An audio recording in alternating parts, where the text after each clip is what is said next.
able to control the Mountain King, because you see, like, he gets vision of the Mountain King leaving the base, and oh, what does he do? He sells he sold the Scroll of the Beast, unfortunately, and he picks up the Dust of Appearance. Unfortunately, I don't know why, but I think the human player dropped it for some reason. Anyways, he picks up a dust and chases away the Mountain King, because the Mountain King's obviously not going to get the kill. The Blade Master has another Wind Walk, and if you do get a little over-aggressive with trying to get that kill, you're probably going to end up losing your Mountain King to like a Shadow Hunter walking by. And then he's just going to be able to spend a lot of time banking at tier 2. So he's not going to be forced into breaking upkeep until he really has to. He also doesn't have to spend a lot of money on a bunch of lumber peasants. Peons, my bad. And it's a good situation to have these wards here, because again, he can see that the Mountain King's leaving the base, so his Mountain King's his Blade Master's going to stick around there, and this also means that there is no Mountain King over at these creep camps here. So then Fly is going to take advantage of this as well. So pretty smart creeping. I mean, he's basically controlling the Mountain King, as I said. I mean, he can tell if the Mountain King's going to be heading back there, because chances are the Mountain King's not going to sneak behind. Unfortunately, he's going to lose a couple peons here. Shadow Hunter hits level 4 though, and that's always good. And he picks up a Kodo Beast. The other thing he will be doing this game is, you'll notice he's researching the Shaman Adept trading. He is going to be going for sort of a Bloodlust strategy. And unfortunately, was that the 3rd peon kill? 4th, my bad.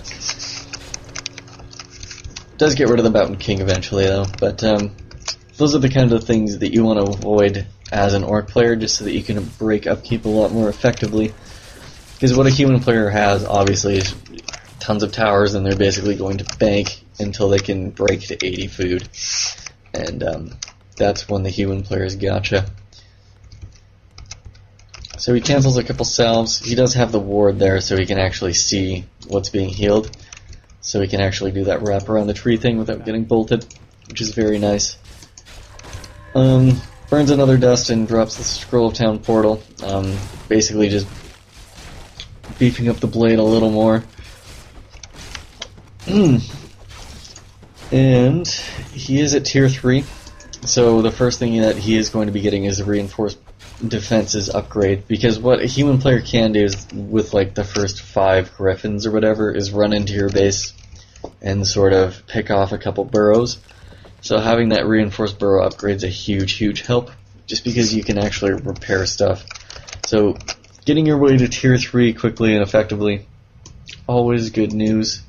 That's another reason you have the wards there, so you don't lose all that lumber that he lost, or could have lost, getting there. Shadow Hunter is going to continue its creep fest basically to level 5.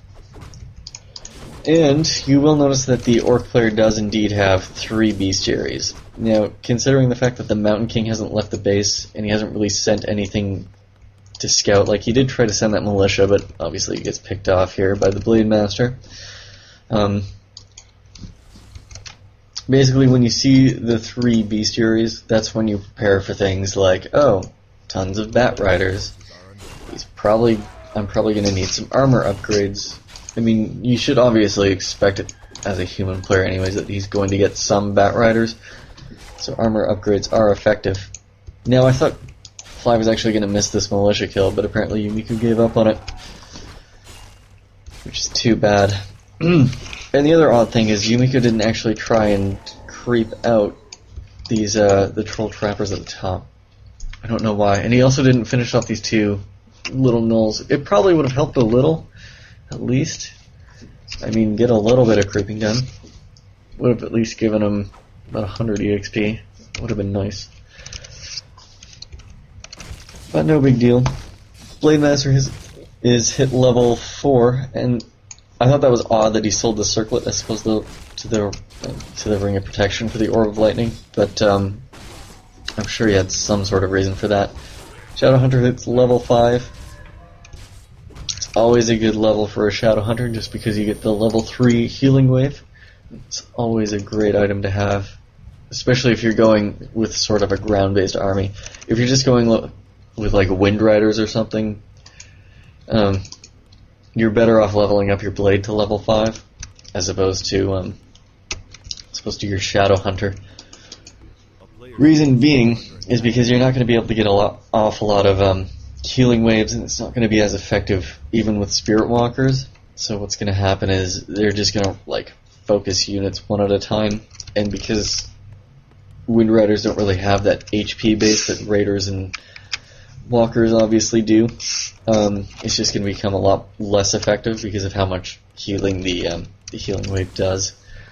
So you might as well just get level 5, like level 3 crit, and just call it a day. Now, the odd thing here is I thought that Fly broke upkeep a little soon. I mean, you notice the ward in the human player's base, you can tell when the human player is breaking upkeep.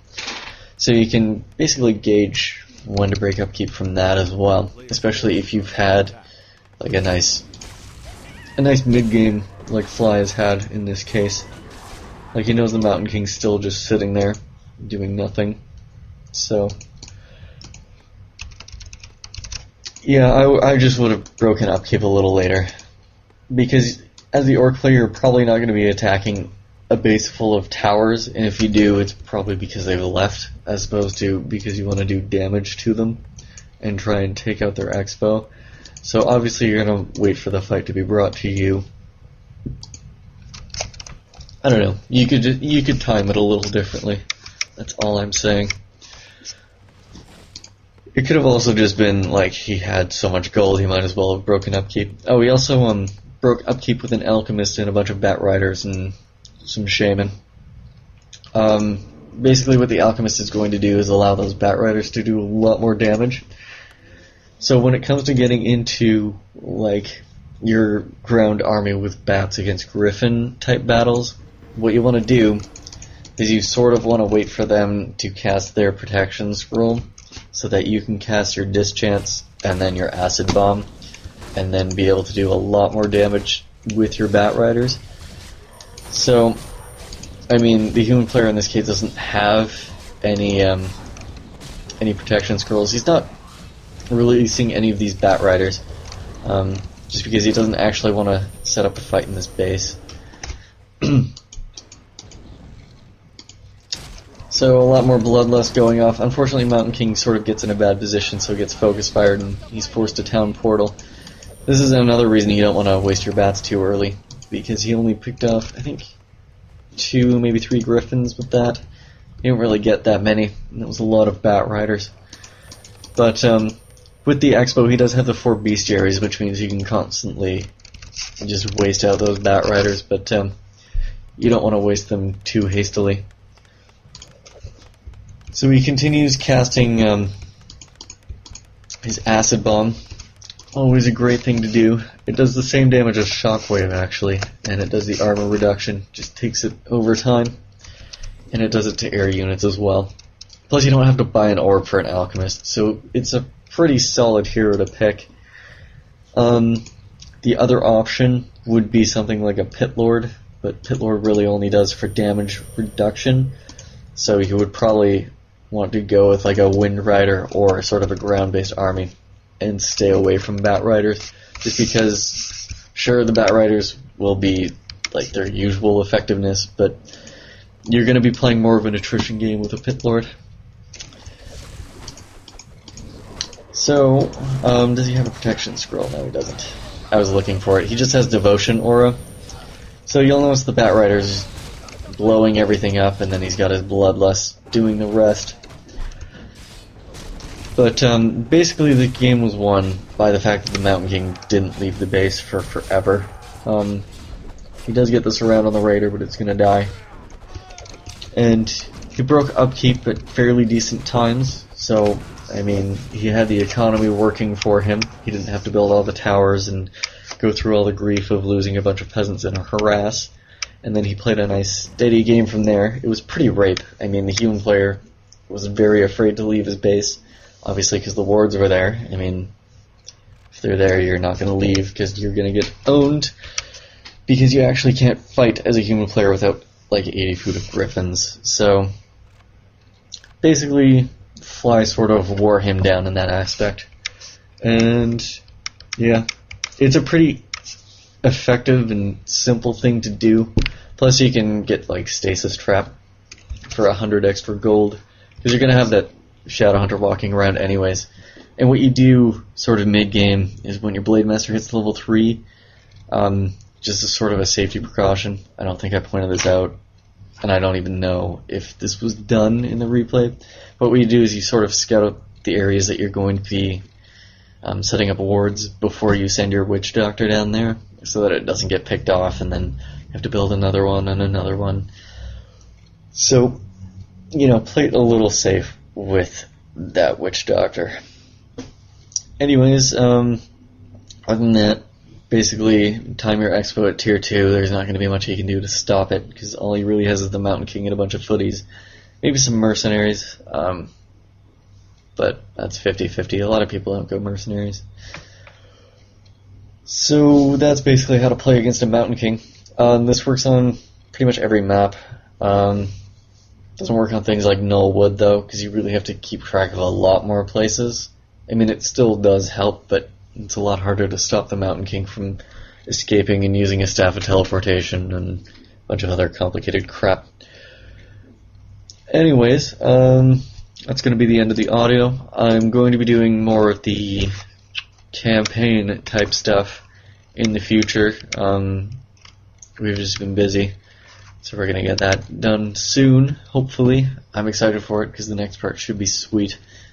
And I'll see you guys later.